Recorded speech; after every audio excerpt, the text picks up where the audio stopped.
Thank you very much, Dwight. It was quite a reception. I was wondering where all my good friends were when I was running for the Reform Party. Ladies and gentlemen, we're here tonight to celebrate the centennial of a statesman, a profile in courage, and an extraordinary man we are all proud to have served, the 37th President of the United States, Richard Milhouse Nixon. You know, years ago, Meg Greenfield of the Washington Post wrote that she belonged to what she called the Nixon generation. What distinguishes us as a group, she said, is that we are too young to remember a time when Richard Nixon was not on the political scene and too old reasonably to expect that we shall ever see one. Meg Greenfield was distressed about this. You know, yet her thesis rings true. We are the Nixon generation.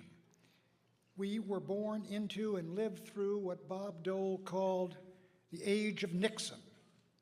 And what a time it was, and what a man he was.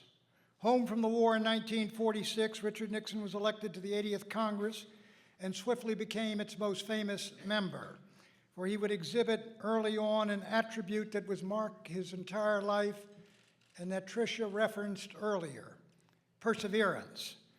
Because he believed a disheveled ex-communist named Whittaker Chambers, and because he distrusted an establishment icon, Alger Hiss, Congressman Nixon persevered to expose the wartime treason of Hiss. By 1948, he was an American hero, so popular, the Democratic Party did not even field a candidate against him. In 1950, he captured the Senate seat with the largest majority in the history of the state of California. Yet the same people who loved Harry Truman's Give 'em Hell campaign whined that Mr. Nixon played too rough. In the Taft-Eisenhower battle of 1952, an internationalist, the boss was the vice presidential nominee and a man of destiny. Then it was that the establishment first moved to bring him down. They hyped a phony story about a political fund, alleged it was for Senator Nixon's personal benefit, and instigated a great hue and cry for General Eisenhower to drop him from the ticket. Senator Nixon's decision to defend his record and integrity in the Checkers speech, though mocked by his enemies, remains the most brilliant use of television by a political figure in the 20th century. In the 1950s, he redefined the vice presidency as a force in foreign policy, braved a lynch mob in Caracas, became the first vice president to travel behind the Iron Curtain, and confronted Khrushchev's bluster in the kitchen debate. By 1960, he had no serious challenger for the nomination. And after the closest election in history, about which there hung the aroma of vote fraud in Texas and Illinois, he went, Missouri? I was out in Missouri. He went home to California to run for governor. After a brutal primary, he was gaining on Governor Brown when the Cuban Missile Crisis broke his momentum, and the boss went down to his second defeat and looked to be out for the count. Believing he had nothing to lose, he came down from his suite the following morning to deliver to the press words that will live in infamy. As Cactus Jack Garner said, he gave it to him with the bark on. Mr. Nixon was now thought to be finished. ABC put together an instant documentary entitled The Political Obituary of Richard M. Nixon, and the featured interview was with that astute political analyst, Alger Hiss. I think Alger went on to be an MSNBC commentator, did he not?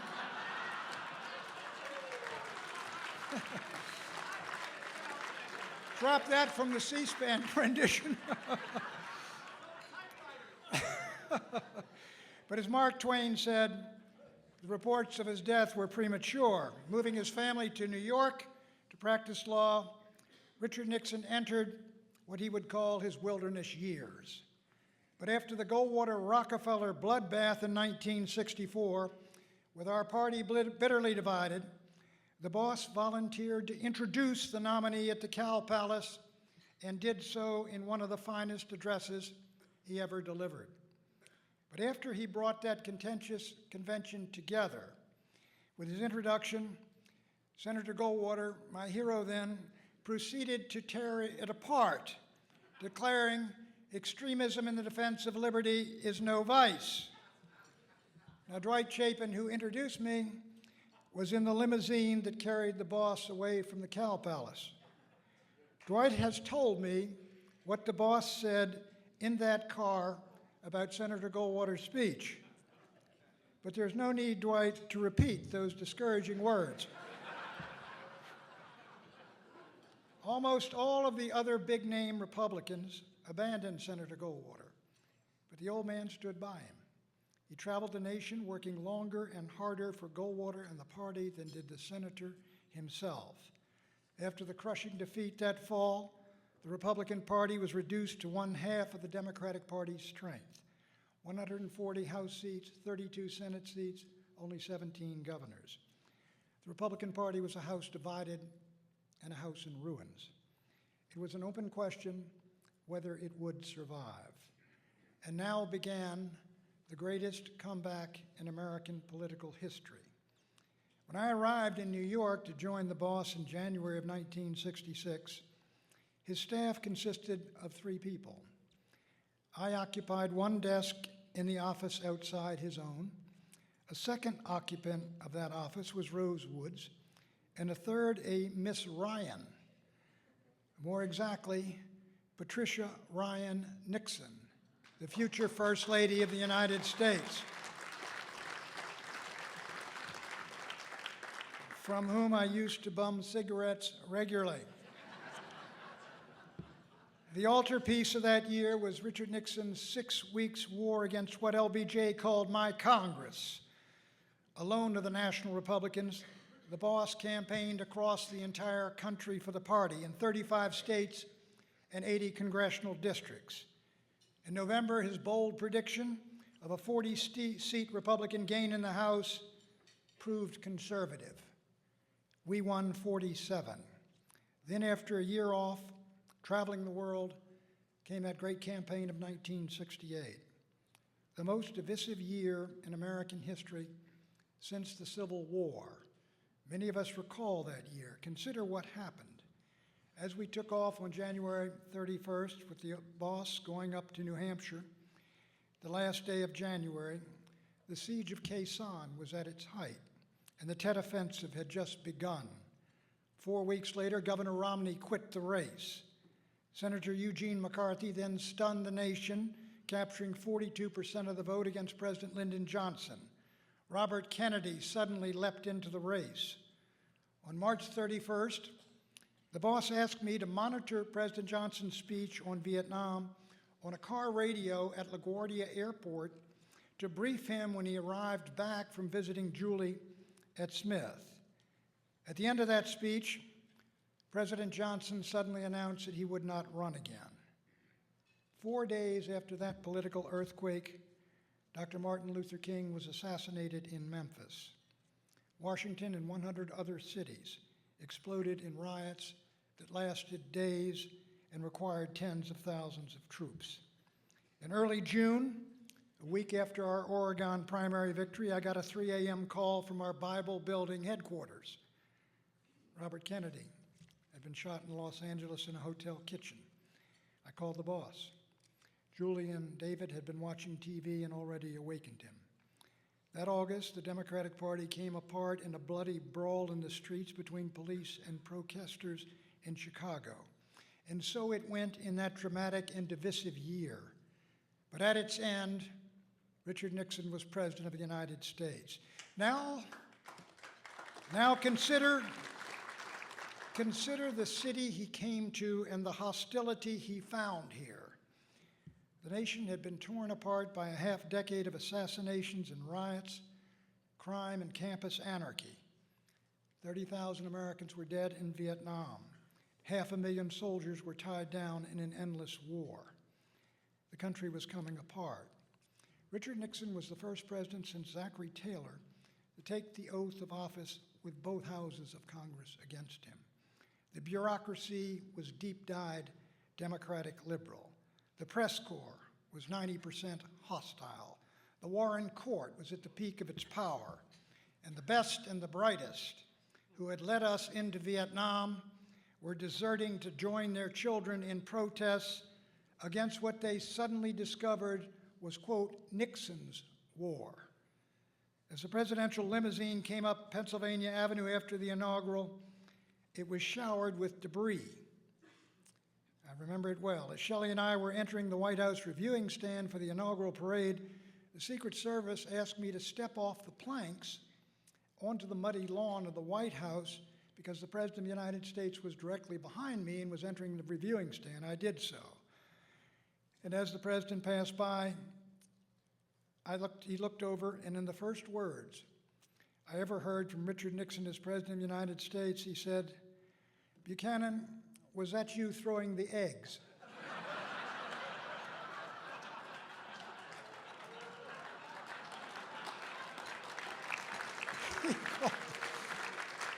He always called me by my last name. But now consider what he accomplished. By the end of his first term, all U.S. troops were out of Vietnam. Our POWs were headed home. Every provincial capital was in South Vietnam's hands. He had ended the war with honor as he had promised. He had negotiated and signed the greatest arms limitation treaty since the Washington Naval Agreement of 1922, SALT I and the ABM Treaty. He had ended the implacable hostility of the People's Republic of China that had endured since Mao's revolution and the Korean War. In his second term, he would order the strategic airlift that saved Israel in the Yom Kippur War. Israel never had a better friend, said Golda Meir. And in November 1972, Richard Nixon was rewarded with the most sweeping landslide in history, 49 states and 60% of the vote, because of the campaigns he had led and he had conducted in 66 and 68 and 70 and 72. A party on its deathbed in 1964 was on its way to becoming the new majority party, America's party, which would capture the presidency and win more than 40 states in 4 of the next 5 presidential elections. That was the president's accomplishment. The president's memoirs begin, "I was born in a house my father built." Well, the Republican Party in the last third of the 20th century was the house that Nixon built.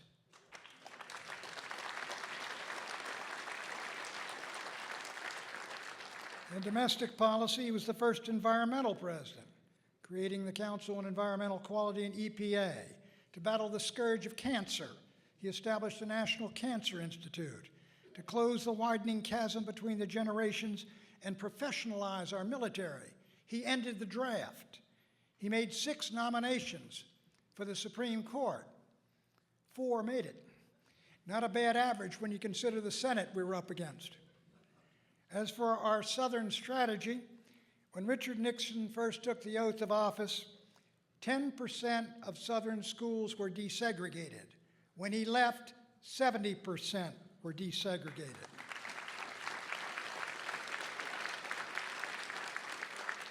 You know, as Bob Dole said in that eulogy at Yorba Linda, eloquent eulogy, it was the age of Nixon. Well, Nixon was a dominant figure on the national scene in the 40s, the 50s, the 60s, and the 70s. His influence lived on into the 20th century and through the 20th century and into the 21st. Let me ask you, would there be a Gerald R. Ford Presidential Library had it not been for Richard Nixon selecting this honorable and good man as vice president? Would there be a George H.W. Bush presidential library, if Richard Nixon had not recognized the talent of this man who had just lost his second statewide race in Texas and brought him up to Washington to make him chairman of the National Party, then ambassador to the UN.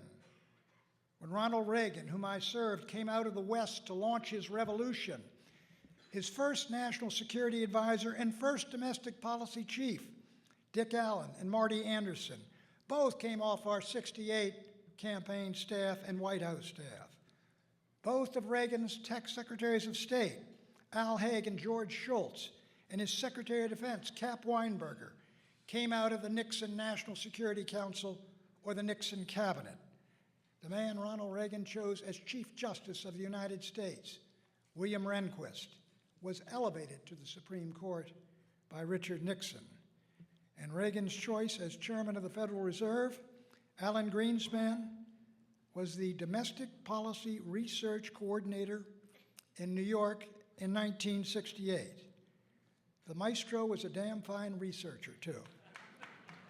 In 1996, when Bob Dole was the leading candidate for the Republican nomination, he was most closely being pursued by two former members of Nixon's White House staff. Lamar Alexander was one. I forget the other guy. This brings back a memory of that 1992 election after I had lost 10 straight primaries to President Bush. I called the old man in Saddle River. And when he came on the line, I said, 10 for 10, not bad, eh, sir? President Nixon paused and said, Buchanan, you're the only extremist I know with a sense of humor. Come on up and bring Shelley with you. In 2001, George W. Bush chose as Secretary of Defense the man that Richard Nixon had picked to head up LBJ's poverty program and to monitor wage and price controls, two plum assignments for a rising young Republican star, Donald Rumsfeld, before President Nixon named him ambassador to NATO. But the president did have his idiosyncrasies, and I'll just tell one story about that. For 9 years, I produced the president's briefing books, questions and answers on every conceivable subject he's going to get on a press conference. And I did that for years, and I would have about 30 questions in the book, about 100 to 200 word answers, and I called around all the departments, get the NSC and everything, called them in. So I also, after we do that, I would send the president a memo in the late afternoon of his press conference that had 12 or 10 questions. I said, these are the most likely questions I believe you're going to receive. And I would send that to him. And after one press conference, he knocked them all out of the park. And we had predicted every single question. So I waited for the call. He always called me at night after something like this. He said, well, Buchanan, you did your usual excellent job. I noticed you predicted every single question they would ask. I said, yes, sir, we did. He said, well, that's very good. But there were some other questions in the briefing book that they did not ask. Next time, leave those out. Click.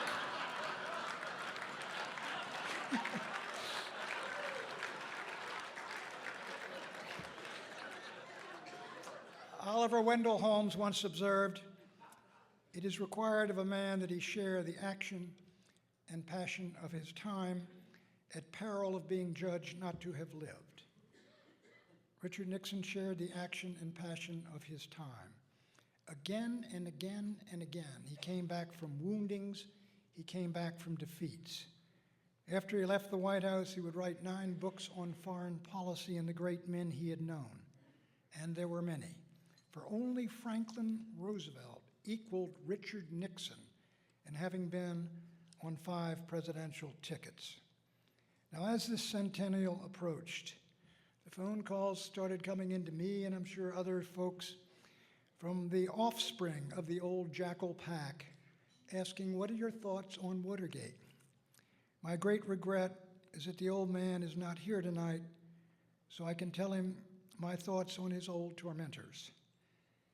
In the words of Nick Carraway to the great Gatsby, They were a rotten crowd, sir. You're worth the whole damn bunch put together. Nixon now more than ever